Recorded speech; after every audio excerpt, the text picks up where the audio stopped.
Ce fut un éclair. 6 petites minutes à peine, mais un orage diplomatique sans précédent éclata entre Paris et Tel Aviv, le plus violent depuis l'embargo de 1967.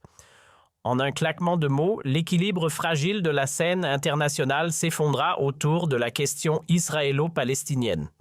Benjamin Netanyahou venait tout juste de conclure son plaidoyer passionné en faveur de l'intervention militaire à Gaza. Il parlait du droit sacré d'Israël à se défendre comme un mantra et reléguait les pertes civiles à de regrettables mais inévitables effets secondaires de la guerre contre le Hamas. Le regard rivé sur Sébastien Lecornu, il arborait ce masque de certitude inébranlable et cette pose martiale qui avait longtemps nourri sa réputation de gardien de la sécurité israélienne. À l'intérieur du Conseil de sécurité de l'ONU à New York, dans l'air froid et filtré de la salle, la tension était si épaisse qu'on aurait pu la trancher au couteau. Les chiffres flottaient dans les esprits comme des fantômes accusateurs, 41 000 Palestiniens tués, dont 16 000 enfants, 11 000 femmes, hôpitaux pulvérisés, écoles effacées, camps de réfugiés rayés de la carte. Une litanie macabre devenue insoutenable. Et pourtant, Netanyahou n'avait rien vu venir. Il n'avait pas perçu chez son homologue français cette raideur nouvelle, ce calme glacial, ce refus poli mais ferme de céder au jeu diplomatique habituel. Ce n'était plus la France prudente et conciliante d'hier. Une ligne avait été franchie. Le temps des ambiguïtés était terminé. Ce qui allait suivre allait non seulement désarçonner Israël, mais aussi fissurer l'unité des nations occidentales et peut-être redessiner l'avenir des relations entre l'Europe et l'État hébreu. Pour mesurer l'onde de choc qui allait bientôt ébranler les murs de l'ONU, il fallait revenir 3 mois plus tôt. À l'époque, les écrans français et européens étaient envahis par des scènes de cauchemars venus de Gaza, des corps d'enfants démembrés dans des salles d'urgence débordées des familles entières disparues sous les ruines de leurs maisons, des ambulances calcinées malgré les coordonnées fournies à Tsahal. La violence de ces images avait frappé en plein cœur l'Élysée et Emmanuel Macron, bouleversé, avait convoqué en urgence un conseil de défense. Comment justifier une guerre qui sème autant de cadavres d'innocents? S'était-il demandé à voix haute dans un silence pesant. Le décalage entre l'ampleur des pertes civiles et l'argument sécuritaire avancé par Israël devenait difficilement défendable. Cette alarme présidentielle ne resta pas sans suite Paris, jusque-là timide sur la question israélo-palestinienne par crainte de réveiller le spectre de l'antisémitisme, allait changer de cap. Et cette fois, Lecornu, loin de l'attentisme de ses prédécesseurs, prit le taureau par les cornes. Il osa ce que peu de dirigeants occidentaux avaient osé avant lui, accuser clairement Israël de dérapage en s'appuyant sur une base solide, celle du droit international humanitaire. À l'abri des regards et loin des micros, une task force confidentielle prit forme dans les couloirs feutrés du quai d'Orsay.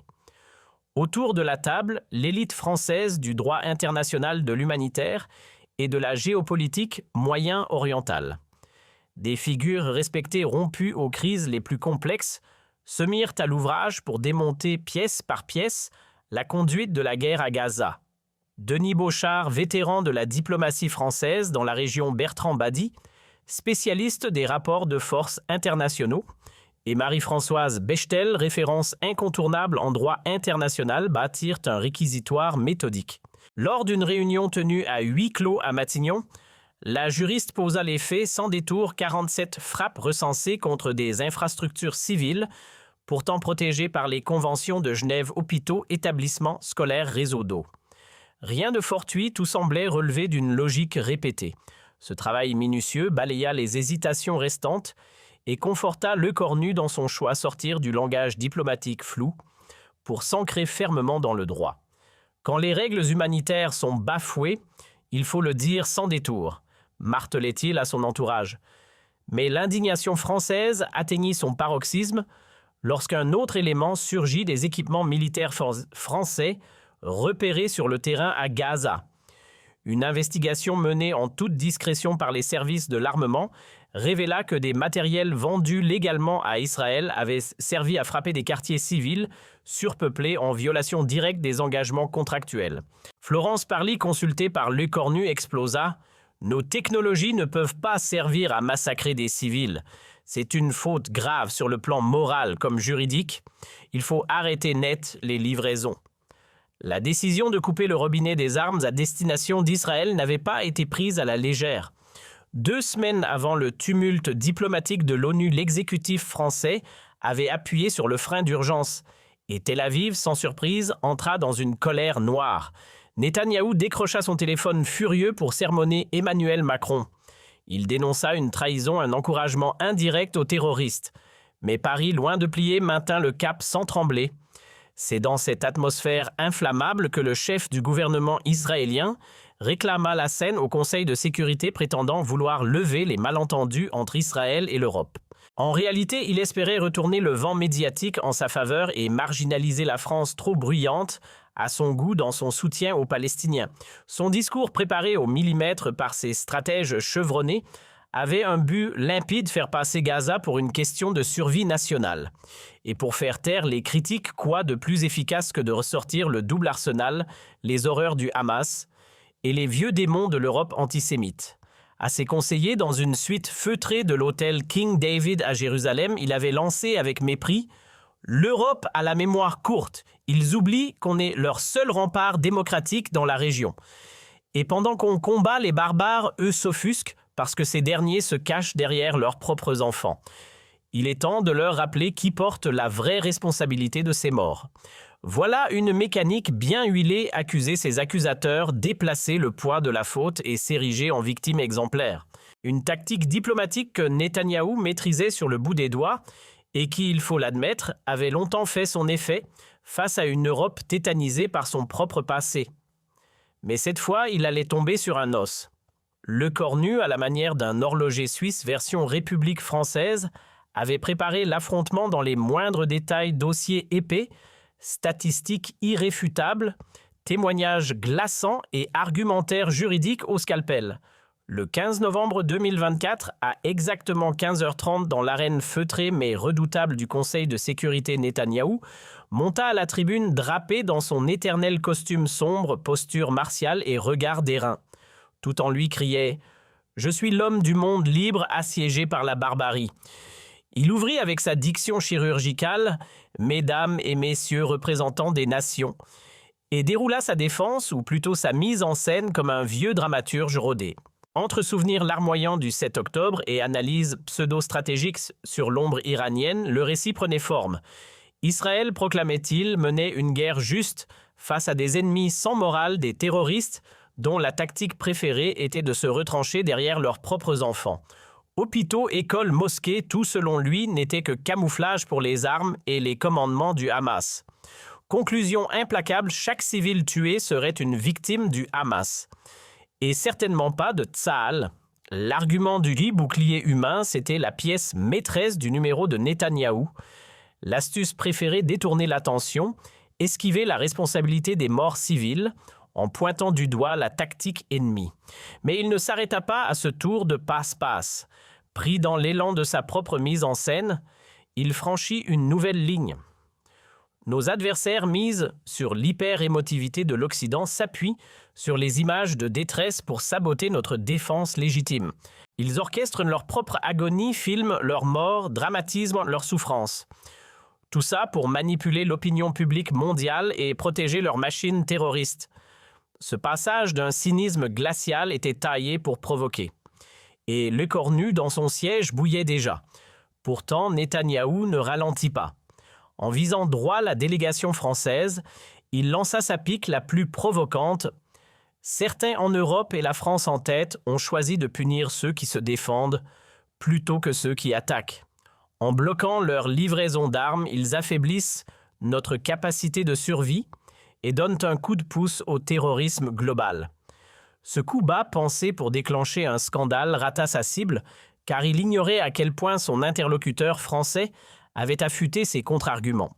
Enfin, comme pour refermer le rideau sur sa performance, Netanyahou lança un dernier appel dramatique à l'histoire. Le temps jugera qui a soutenu la démocratie dans son combat contre la barbarie et qui a préféré pleurnicher au nom d'une émotion fabriquée. Israël tiendra bon avec ou sans ceux qui ont oublié les leçons du passé.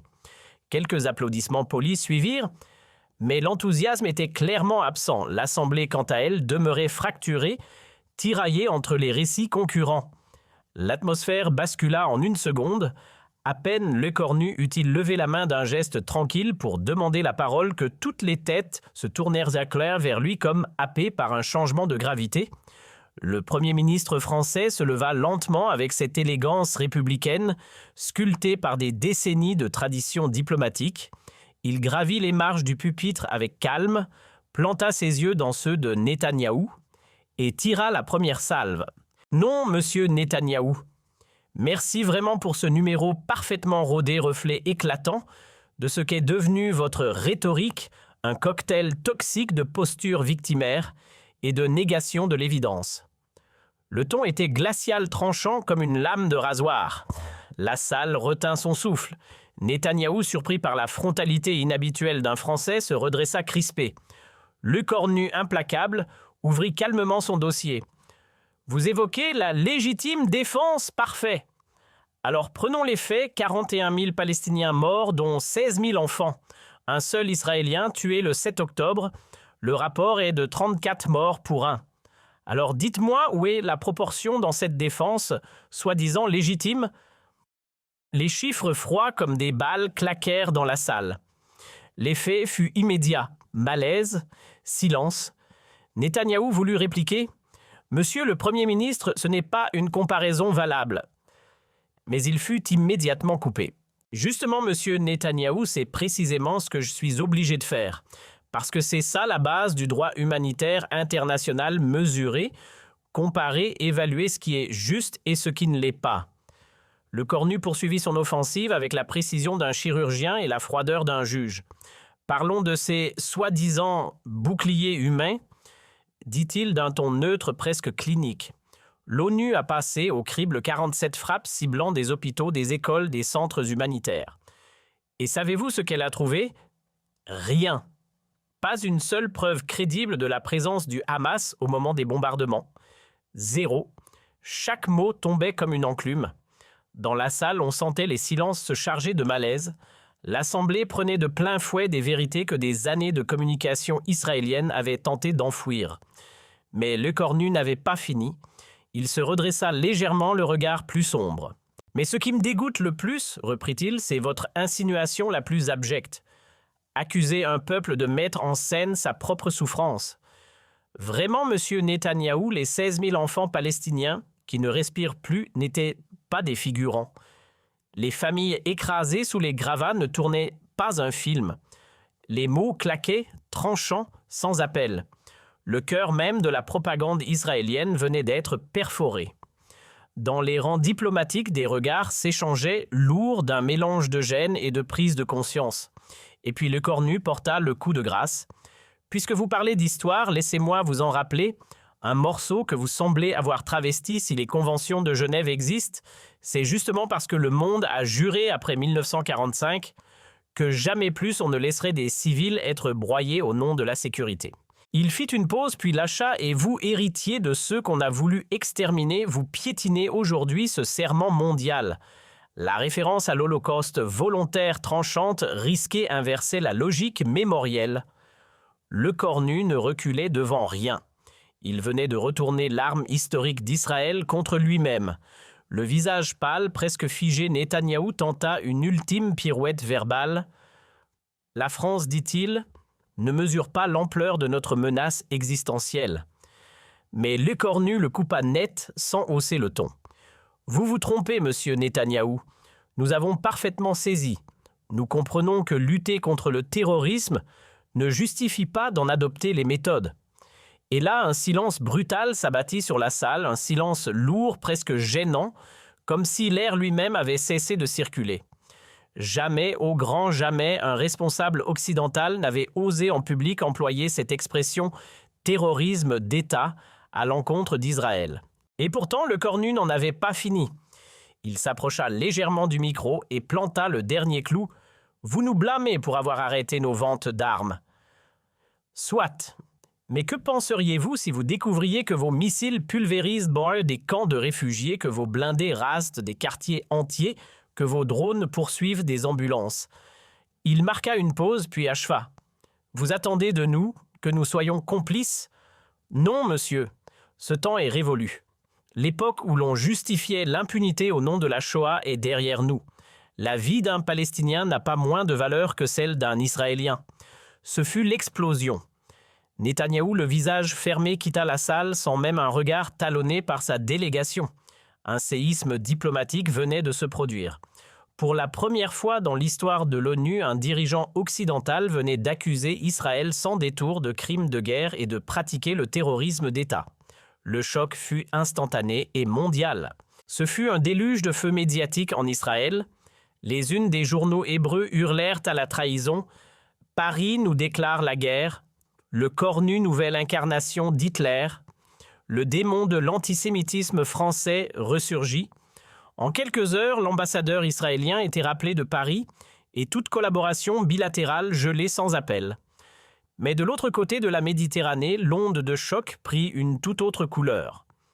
Du Caire à Casablanca, de Beyrouth à Bagdad, ce fut une explosion de liesse pour des millions d'Arabes.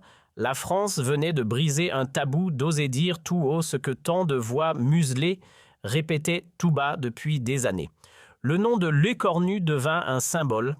Les rues se remplirent de pancartes de slogans de drapeaux français, brandis aux côtés des drapeaux palestiniens. L'Europe, elle resta partagée. Berlin et Rome prudemment exprimèrent leur malaise face à la tournure prise par les échanges. Mais au nord, on observait un discret frémissement d'adhésion. Suède, Norvège, Finlande, sans l'afficher, saluèrent le cran de Paris. Plus au sud, l'Espagne et l'Irlande sortirent du silence avec clarté. Leur appui à la position française fut net assumé sans détour. Un Occident fissuré, un monde arabe rallié et un dirigeant français propulsé malgré lui au rang d'icône. Mais le plus inattendu, ce fut sans doute ce qui se passa de l'autre côté de l'Atlantique. Aux États-Unis, la fracture fut flagrante. Tandis que les cercles du pouvoir du Congrès au think tank condamnaient unanimement les propos de Lecornu-Lerue, elle racontait une toute autre histoire. Chez les jeunes, dans les universités, dans les mouvements progressistes, un vent de respect souffla pour ce dirigeant français qui, pour une fois, avait osé casser le script. Et 6 mois plus tard, les répliques de ce tremblement diplomatique se faisaient encore sentir. Le lien entre Paris et Tel Aviv était réduit à un fil à peine maintenu. Mais ailleurs, surtout dans le monde arabe et dans certaines franges de l'Occident fatigué des silences diplomatiques, la France avait gagné en stature. Non pas une puissance militaire, mais une voix. Une voix que l'on écoutait, une voix qui avait dit ce que d'autres n'osaient même plus murmurer. Ce discours de 6 minutes à l'ONU restera peut-être comme l'instant charnière où l'Occident a commencé à regarder le conflit israélo-palestinien avec d'autres lunettes. Lecornu n'avait pas seulement parlé. Il avait brisé un verrou, dégelé un silence. Et comme le résuma si bien Le Monde dans son éditorial, en 6 minutes, Lecornu a prononcé tout haut ce que des générations entières pensaient tout bas. Ce jour-là, Lecornu n'a pas simplement pris la parole, il a gravé un principe fondamental dans le marbre du débat international. La souffrance humaine n'a ni drapeau ni exception, et la loi internationale n'épargne personne, pas même Israël. Mais derrière cet affrontement historique spectaculaire en surface, se cachait une mécanique bien plus discrète mûrie dans l'ombre au fil de longs mois de préparation que seuls quelques initiés connaissaient. Tout avait commencé 5 mois auparavant dans les couloirs silencieux du quai d'Orsay. C'est là, entre dossiers classifiés et réunions à huis clos, que l'idée d'une riposte diplomatique à Gaza avait germé. Le point de rupture. Un document explosif classé confidentiel atterrit sur le bureau présidentiel en juin. Il venait de Médecins sans frontières, 500 frontières, et décrivait avec une précision glaçante les blessures infligées à des civils éclats métalliques, typiques de munitions antipersonnelles, brûlures chimiques causées par du phosphore blanc, amputation nette dues à des bombes à sous-munitions. Lors d'une réunion d'urgence à l'Élysée, le docteur Xavier Emmanuelli, cofondateur de MSF, posa les mots que personne n'osait encore prononcer. Monsieur le Président, ce que nous constatons à Gaza, ce n'est pas une opération militaire classique. C'est un massacre planifié de civils exécutés avec des armes conçues pour infliger une douleur maximale. Ce témoignage glaça l'assistance. Même les plus aguerris de l'équipe présidentielle n'avaient Jamais entendu un médecin parler ainsi. Macron, profondément troublé, s'adressa à ses conseillers. Comment les démocraties peuvent-elles rester muettes face à une telle barbarie? Si nous nous taisons, alors nous participons. Ce sursaut moral donna le signal de départ. Catherine Colonna, alors ministre des Affaires étrangères, activa immédiatement une cellule de crise. Sa mission, compiler méticuleusement les preuves de crimes de guerre à Gaza et orchestrer une réponse diplomatique française à la mesure de cette tragédie. Une riposte qui, quelques mois plus tard, allait résonner dans l'hémicycle des Nations Unies comme un coup de tonnerre. La cellule mise en place ressemblait à un commando d'élite diplomatique petit effectif, mais redoutable. Chacun de ses membres incarnait l'excellence dans son domaine et leur complémentarité faisait la force du dispositif. À la manœuvre politique, Denis Béchard, ancien ambassadeur en Syrie, figure tutélaire de la diplomatie française au Levant stratège, respecté pour sa connaissance des subtilités orientales. Côté juridique, c'était Marie-Françoise Bechtel, qui tenait la barre une pointure mondiale du droit international reconnu pour sa rigueur et sa clarté. Pour les aspects militaires, le général Vincent Desportes, ex-directeur de l'école de guerre, apportait un regard lucide sur les réalités opérationnelles. Enfin, pour cadrer l'ensemble dans une lecture géopolitique fine, Leïla Dakhlé, historienne du CNRS et experte du monde arabe, posait le décor. Dès la toute première réunion à Matignon-le-Cornu avait donné le ton à Bechtel. Nous sommes ici face à un cas d'école de violation du droit humanitaire. Les frappes systématiques sur les hôpitaux, les écoles, les infrastructures civiles et les lieux de culte ne laissent aucune ambiguïté. Article 8 du statut de Rome 4e, Convention de Genève, protocole additionnel, tout y est. Et pour appuyer ces constats, l'équipe s'était livrée à un travail de fourmi. Aucun rapport d'ONG, aucun document d'agence internationale, aucune image satellite n'avait été négligé. Le croisement des sources, les vérifications, les recoupements, tout avait été passé au peigne fin. Résultat, un dossier de 87 pages dense, rigoureux, accablant. Une véritable pièce à conviction diplomatique. Parmi les exemples les plus insoutenables, un dossier en particulier glaça le sang des enquêteurs français, l'attaque de l'hôpital Al-Shifa. L'analyse fondée sur des données GPS croisées avec des témoignages de médecins sur place confirmait l'impensable, la frappe avait eu lieu en pleine intervention chirurgicale pédiatrique. Résultat, 23 enfants et 11 soignants tués sur le champ. Il n'y a pas de débat possible, avait tranché l'expert juridique. Il s'agit là d'un crime de guerre dans sa forme la plus pure. Mais ce n'était que le sommet de l'iceberg.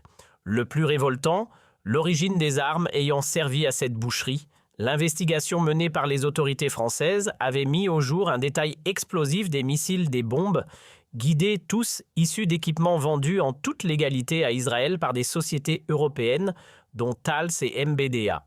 Nos Mika, nos HSM, utilisés pour massacrer des enfants. S'était indignée Florence Parly, l'ancienne ministre des Armées consultée en urgence par Lecornu. C'est un détournement criminel de notre savoir-faire militaire. On ne peut pas continuer à fermer les yeux. Il faut stopper immédiatement toute coopération. Ce fut le point de bascule. En septembre 2024, la France annonça la suspension complète des livraisons d'armes vers Israël. Réaction de Tel Aviv immédiate et furieuse. Le conseiller Ménao accusa Paris de choisir les terroristes contre les démocraties. Mais côté français, on n'avait plus l'intention de reculer.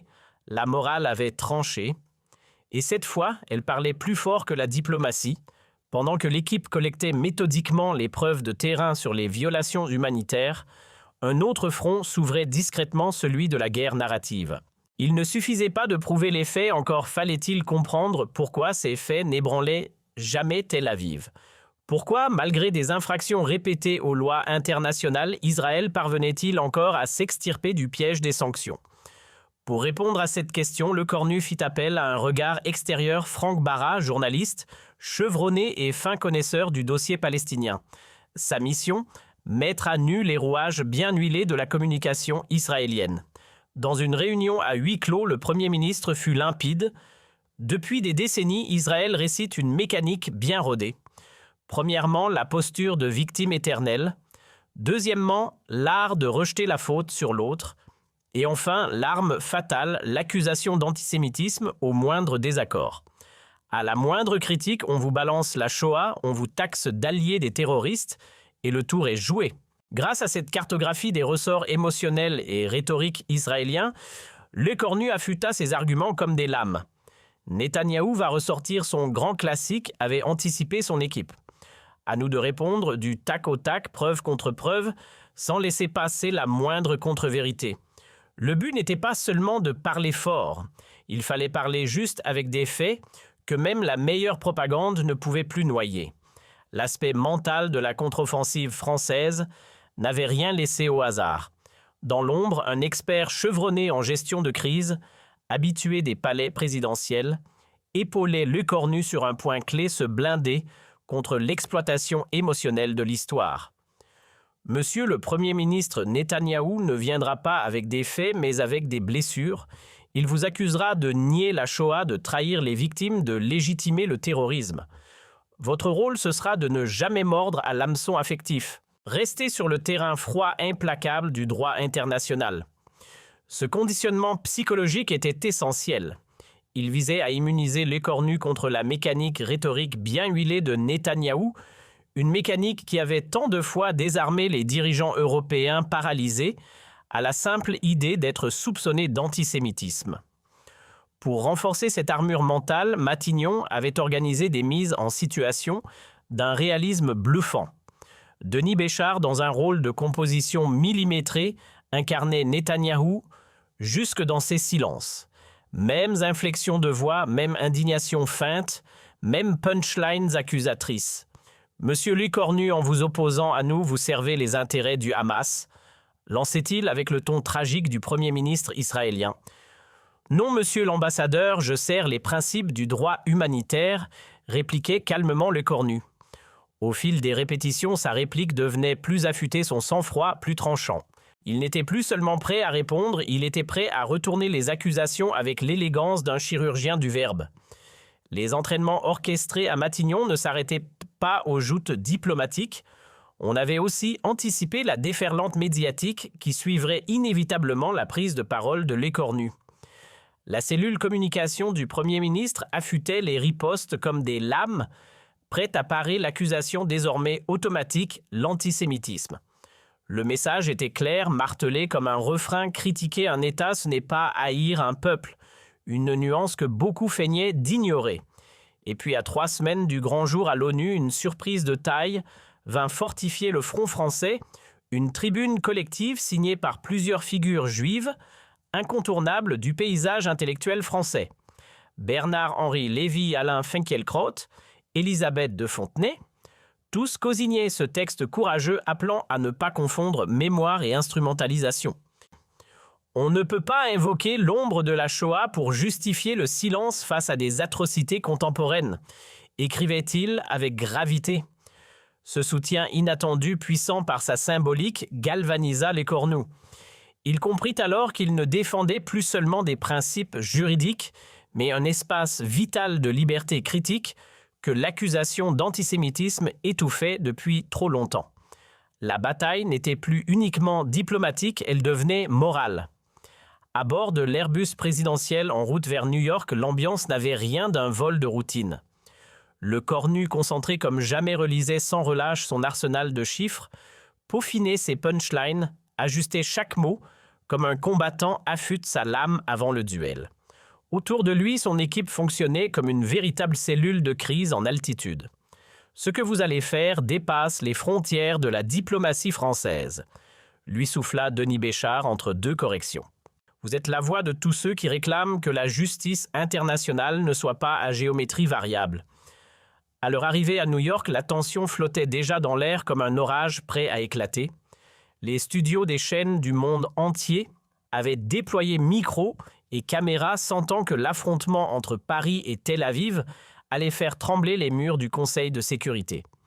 Dans les coulisses, les diplomates israéliens s'agitaient derrière les sourires convenus, l'anxiété suintait. Les services secrets israéliens avaient bien capté quelques échos. Les Français préparaient une attaque diplomatique de grande ampleur. Mais personne n'imaginait la puissance du dossier qui allait leur exploser au visage.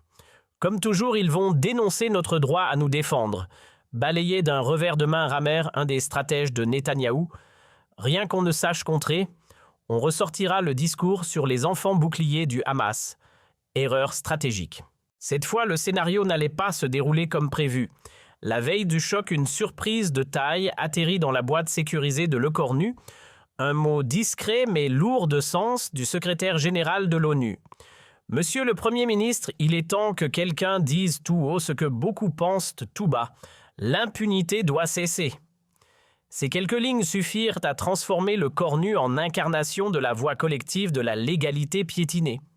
À l'aube du jour J, dans sa suite du Régis Hôtel, le chef du gouvernement français relisait calmement ses notes.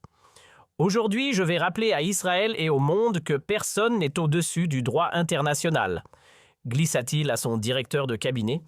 Il n'y avait plus de place pour les demi-mesures. Dès les premières marches franchies vers le bâtiment de verre de l'ONU, Le Cornu avait perçu l'ampleur du moment. C'était électrique. Une marée humaine s'était formée à l'extérieur des manifestants banderoles levées, scandant tour à tour slogans pro-palestiniens et pro-israéliens, séparés de justesse par une rangée de policiers tendus. À l'intérieur, plus de 400 journalistes s'étaient entassés appareils photo en main, prêts à capter l'instant historique. Jamais un débat sur le Proche-Orient n'avait suscité une telle fièvre médiatique. La salle du Conseil de sécurité ressemblait moins à un espace de délibération diplomatique qu'à une salle d'audience internationale. Chacun y tenait son souffle, conscient que ce qui allait se jouer dépassait les logiques habituelles d'alliance ou de calcul stratégique. Le Cornu se tenait prêt à lancer l'accusation face à un Netanyahou, réduit au rôle d'un dirigeant sommé de répondre de ses actes. Ce n'était pas une réunion, c'était un réquisitoire. Lorsque le Premier ministre israélien entama sa plaidoirie en faveur des frappes sur Gaza, Le Cornu imperturbable l'écouta comme un avocat chevronné décortiquant point par point les failles de l'argumentaire adverse. Pas un mot ne lui échappait. Derrière son calme apparent, il notait mentalement chaque manipulation, chaque tentative de dilution des responsabilités, chaque distorsion de la réalité. Tout serait retourné, pointé, démoli. Il déroule mot pour mot le scénario qu'on avait anticipé, se disait Le Cornu intérieurement. La victimisation, le sempiternel discours sur les boucliers humains, la culpabilisation des critiques, un trio bien rodé. Je vais déconstruire ça pièce par pièce. Et lorsque Netanyahou conclut son plaidoyer, il n'avait pas seulement fourni la matière d'un contre-discours, il venait d'ouvrir en grand toutes les failles que Le Cornu n'aurait plus qu'à exploiter. Entre ses justifications bancales des tueries de civils, ses insinuations grossières sur de prétendues mises en scène palestiniennes et ses piques contre Paris, tout transpirait la prévisibilité. Rien que du déjà-vu, et Le Cornu, tel un chirurgien armé de faits bruts, s'engouffra dans cette brèche. Ce qu'il livra ensuite dépassa le simple discours politique, c'était une dissection méthodique de la mécanique propagandiste israélienne exposée froidement à la face du monde. Mais ce que la majorité des diplomates présents ce jour-là ne saisissaient pas, c'était l'architecture redoutable qui sous-tendait chaque mot prononcé par Le Cornu. Chaque formule, chaque transition, chaque mise en accusation obéissait à une stratégie argumentative pensée peaufinée en coulisses par une équipe de juristes experts en violation du droit international. Loin d'être improvisée, cette offensive verbale reposait sur une science du contre-discours affûté pour le tribunal diplomatique qu'était devenu ce conseil. Le Cornu ne se contentait pas de parler, il déroulait une mécanique redoutable pensée comme une opération de désarmement rhétorique. D'abord, il assénait chaque accusation comme un marteau accompagné systématiquement de chiffres sourcés de rapports officiels, de témoignages irréfutables. Impossible de répondre par une simple indignation feinte. Ensuite, il inversait la posture morale, ce n'était plus lui l'accusé potentiel, mais bien Netanyahou, sommé de justifier l'injustifiable. Puis il pulvérisait l'argument favori de Tel Aviv, les boucliers humains. Grâce à des enquêtes onusiennes rigoureuses, il démontrait l'absence totale de preuves quant à une présence du Hamas dans les sites visés. Enfin, avec une audace calculée, il retournait l'histoire contre ceux qui s'en réclament rappeler que les conventions de Genève ont vu le jour pour empêcher les tragédies post-Holocauste, revenaient à poser une question brûlante. Israël, héritier des victimes, peut-il bafouer les principes créés en leur nom? Ce n'est donc pas un simple discours qui s'est joué ce jour-là, mais un cours magistral. La virtuosité juridique du cornu n'a pas seulement désarmé son adversaire, elle a fissuré l'armure narrative d'un État habitué à l'impunité. Ce que Paris n'avait peut-être pas anticipé, c'était l'ampleur du tremblement de terre médiatique. Du Caire à Washington, de Berlin à Jakarta, l'intervention française avait créé un précédent. Et dans les chancelleries, le silence pesait autant que l'admiration. Il n'avait fallu que quelques heures pour que le choc fasse le tour de la planète. Les vidéos de l'échange entre le cornu et Netanyahou étaient déjà doublées, sous-titrées, commentées dans 43 langues et circulaient des forums de Bogota au plateau télé de Tokyo. Les facultés de droit prises de cours organisaient des colloques impromptus pour décortiquer ce séisme diplomatique. À Harvard, le professeur Noah Feldman résumait l'exploit d'une phrase cinglante. Il n'aura fallu que 6 minutes à le cornu pour faire voler en éclats un demi-siècle d'omerta occidentale sur Israël. À Oxford, la professeure Christine Bell enfonçait le clou. Le droit international vient de retrouver sa colonne vertébrale. Désormais, plus aucun État ne pourra brandir son passé comme un passe-droit éternel. Mais ce sont sans doute les voix les plus respectées du droit international qui sonnèrent la véritable alarme. Mary Robinson, ancienne présidente irlandaise et figure incontournable des droits humains, salua ce moment comme une libération intellectuelle. Enfin, on ose nommer les choses, y compris lorsqu'il s'agit d'Israël. De son côté, Richard Falk, l'ancien rapporteur spécial de l'ONU pour la Palestine, fut plus tranchant encore. Ce qu'a fait la France ce jour-là, c'est redonner au droit sa vocation première, celle d'un contre-pouvoir aux puissants. Le séisme diplomatique venu de Paris ne tarda pas à provoquer des répliques sur tout le continent. Madrid fut la première à emboîter le pas arrêt immédiat des exportations d'armement à destination d'Israël. Quelques jours plus tard, Dublin prenait une décision encore plus radicale, une plainte officielle pour génocide déposée devant la Cour internationale de justice. Bruxelles, de son côté, lançait une enquête pénale contre plusieurs hauts responsables israéliens pour crimes de guerre. En l'espace de quelques semaines, l'onde de choc française avait ouvert une brèche dans l'impunité historique d'Israël. 6 mois plus tard, le paysage géopolitique ne s'était toujours pas remis du coup de tonnerre. Les ponts entre Paris et Tel Aviv étaient coupés net, mais la France, elle récoltait les fruits de son audace, un respect accru dans les pays arabes et une nouvelle crédibilité auprès des jeunesses occidentales désabusées par les silences diplomatiques. Mais plus marquant encore que les ruptures politiques, c'était le basculement symbolique. L'affaire de Gaza avait redonné souffle à l'idée d'une justice internationale réellement impartiale. Face à l'arrogance d'une immunité qui semblait éternelle, les capitales européennes réalisaient enfin qu'aucun État, fût-il allié, ne devait se croire au-dessus des lois. Le sommet de cette lame de fond juridique venue de Paris fut atteint à l'Assemblée générale de l'ONU, où un événement sans précédent se produisit. Un État du Sud global anti-Katama déposa une résolution fracassante. Pour la toute première fois, un texte reconnaissait explicitement l'existence de crimes de guerre systématiques à Gaza et exigeait réparation pour les victimes palestiniennes. Le tabou était brisé noir sur blanc dans une enceinte où l'omerta régnait depuis trop longtemps. Le phénomène le cornu a désinhibé la justice internationale, commenta William Chabas, ex-président de la commission d'enquête onusienne sur Gaza. Désormais, il n'est plus possible pour un pays de se cacher derrière le bouclier commode du passé pour justifier l'injustifiable au présent. Quant à Le Cornu, il avait dépassé son rôle d'homme d'État français pour incarner une figure mondiale, celle d'un contre-pouvoir moral à l'impunité et d'un héros du droit international appliqué sans exception. Son allocution du 15 novembre 2024 était désormais disséquée dans les amphis de droit public, comme on étudie les discours fondateurs rigueur, audace, droiture. Lorsque le prix des droits de l'homme des Nations Unies lui fut remis en décembre 2025, le jury souligna solennellement que son combat contre les crimes de guerre et pour l'application du droit humanitaire fait honneur à l'humanité tout entière et trace une voie d'espoir pour les générations à venir. Les livres d'histoire retiendront qu'un jour de novembre 2024, dans la solennité marbrée des Nations Unies, un homme seul, fort de son dossier et du droit, renversa le mythe de l'impunité israélienne.